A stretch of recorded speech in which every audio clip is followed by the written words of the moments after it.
Hello everyone and welcome back to Planet Zoo. My name is Magic Hev and this is episode 5 of our Mission Zoo franchise series.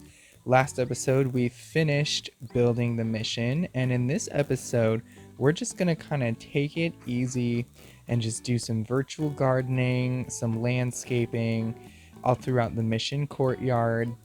Yeah, just overall I just really want to start getting some plants in here, some foliage, because this area has me super excited and inspired. And ever since I did this in like episode 3, I've just been dying to get to adding plants to the rest of the zoo. So we're going to start that today. But before we get started on the mission's gardens, I actually have this guy in here. Let's see, this Aldabra giant tortoise that I unknowingly won by unknowingly participating in one of the Planet Zoo like breeding challenges, like community challenges. So I was just awarded an Aldabra giant tortoise. So I think that one of these small little nooks, or this area in general, would be a really good place to just put a small animal like that. So I'm gonna attempt to put. Ooh, the aardvark is about to mature. That's nice. We can cut that aardvark exhibit in half too in the near future. That's great. But anyway, back to the tortoise. I think that it would be really cool to just sort of like incorporate the tortoise and a little habitat for the tortoise into the rest of the mission's gardens. And it's a small enough space too, so I'm gonna attempt to do that now.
All right, so the barrier's done. Let's put this guy in here just to see if it's gonna work.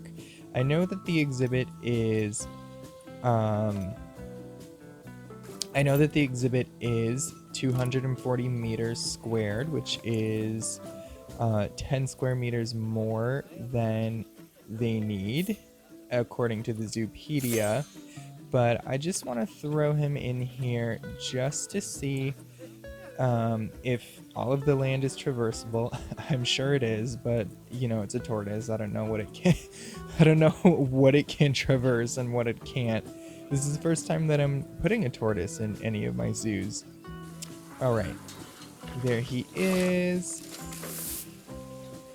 Aldabra tortoise. Okay, he looks very small compared to the rest of the exhibit. You know, I'm gonna unpause so that the rain can stop. All right, so terrain, oh boy, 60% hard shelter 0, so it needs a hard shelter. Okay, let's see here. Habitat, temperature, yeah, habitat, that one. Traversable area, this guy.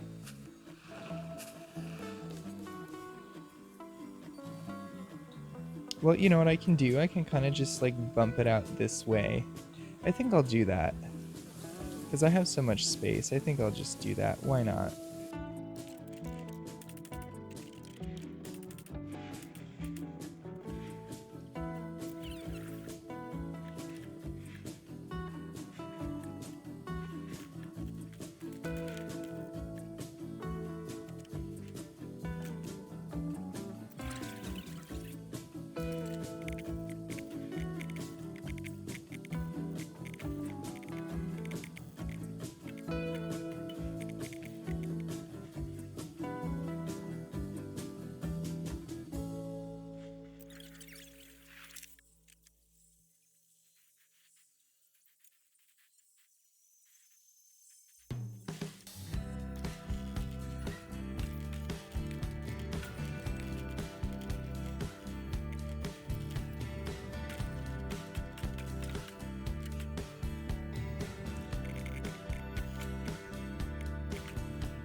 So it started to get dark, and you guys can't really see very well what's happening, nor can I when it gets dark. So I wanted to wait for it to get light out again. In the meantime, I added a little education nook and a donation bin right here, which seems to be pretty effective. Although people are kind of mad because the tortoise is very... Oh my god. Because the tortoise is living in just like in nothing. It's very bare. The tortoise is bored. People are mad about it. People are throwing trash everywhere, which has nothing to do with the tortoise, but everything to do with my own negligence as far as getting a cleanup crew.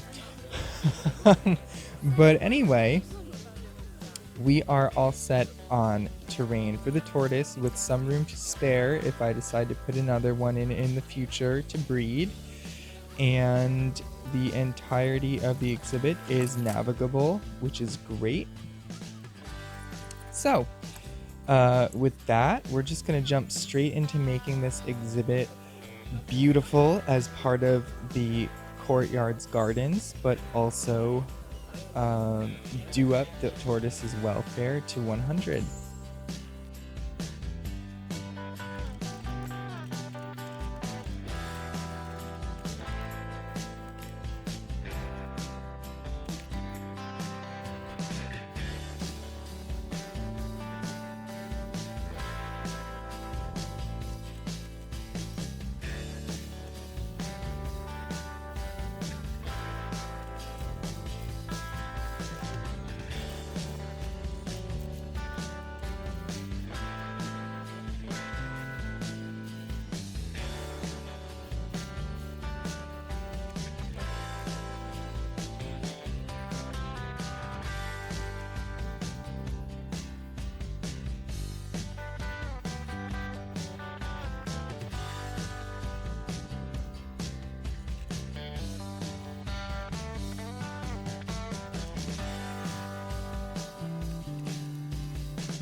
So now that I gave the tortoise some proper terrain paints, some rocks, and its own little mission style shelter, I'm going in with his plants. And I'm starting with a tamarind tree, which is a tropical tree, but they have been known to grow okay in warmer parts of California, so it's not too much of a stretch on that one. And then the rest of the plants I'm using are century plants, scalova, and some staghorns that I attached to the tree. And it turns out that the tortoise doesn't really like much cover either, just like that aardvark. And after that, I'm throwing in some enrichment just to get his welfare as high as I can.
I decided to change the whole courtyard to dirt, and I really think that was a good decision because I just thought that the stones were a little too sterile looking and a little too repetitive, seeing as they're the primary path for the zoo already. I just wanted the courtyard to kind of stand out, and this sort of reddish color of the dirt I think complements the orange tile roof very well too. So I liked that as kind of like a differentiator for the courtyard.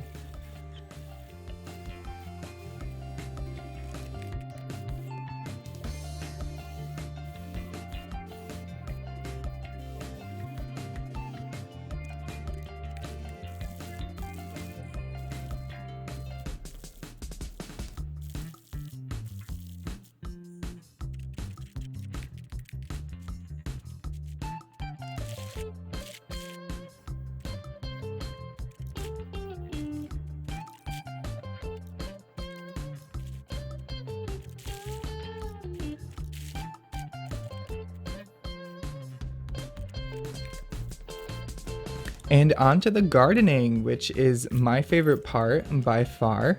And I think that the more realistic way to put in foliage is by arranging it on the wilder side. And here I'm putting everything in a way that I would for a perennial bed or a perennial border in real life. And that's a situation where plants are usually massed and grouped together, and they exist in patches of different sizes, and some plants are typically repeated throughout the entire garden. But there's usually others that exist as kind of big standalone plants, or specimen plants is what they would be called.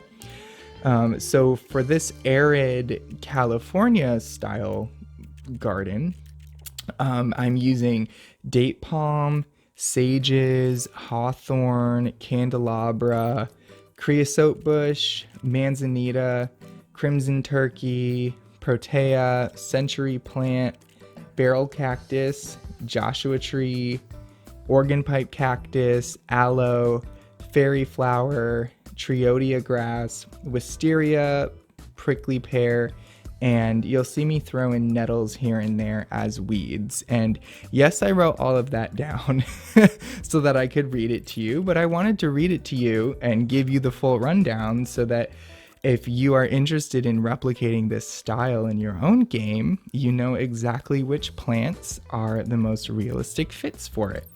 because some of these plants are for sure natives to California or the American Southwest, and some aren't, but they would all realistically live in the environment we created for the zoo.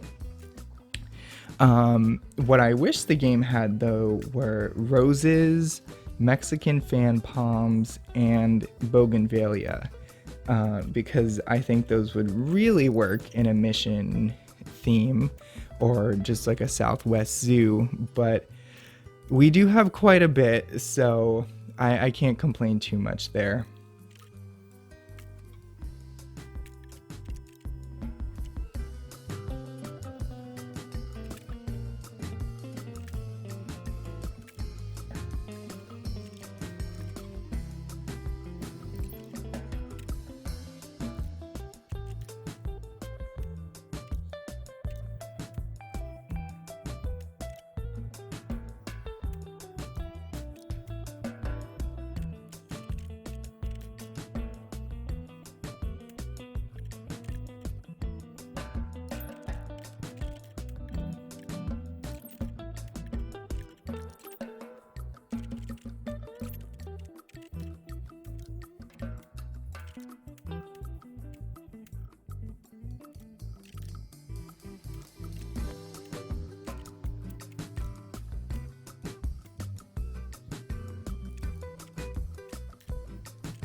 And for these two little rocky hills, I'm going a little wilder and more natural, like not as planned looking as the courtyard gardens. And I'm not trying to fill the space as much. I'm just kind of trying to leave some grass and bare ground because like I said, I don't want it to really look planned. And here you can see another look at how I'm modifying the date palm to be more realistic too. So if you just like flip one around and then connect the bottoms of the two, and then on the top tree, you like duplicate it and then rotate another one, like just one notch within that one tree, then you get a much more realistic height and a much more realistic like fullness at the top, which is, it's much more indicative of a date palm that you would see in real life. Because the date palms in the game are definitely lacking as far as realism.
So as we're finishing up the small details of the courtyard, we're nearing the end of the episode here.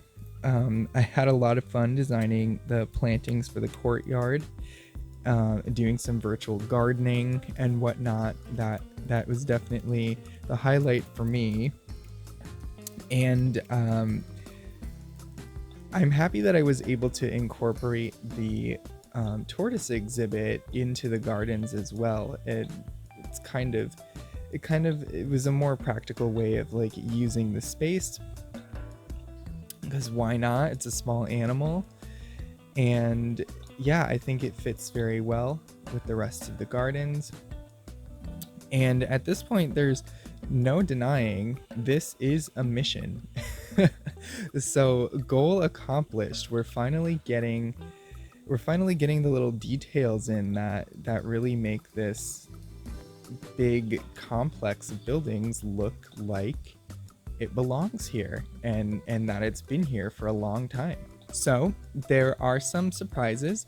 One of them being that this bathroom is all done now. I ended up throwing a shell over it and expanding it, so there's a third little bathroom here. It's a nice split level mission style bathroom with a little covered rest area off the back. I'm really happy with the way that this bathroom turned out. I think it looks great. I think it goes very well with the mission courtyard as a whole. And I just decided that I wasn't going to put the speed build for the bathroom into this video. If you want to see how that was made, I'm pretty sure that I'm going to be combining the speed build for the bathroom with a speed build for 2 information stands that I want to put here.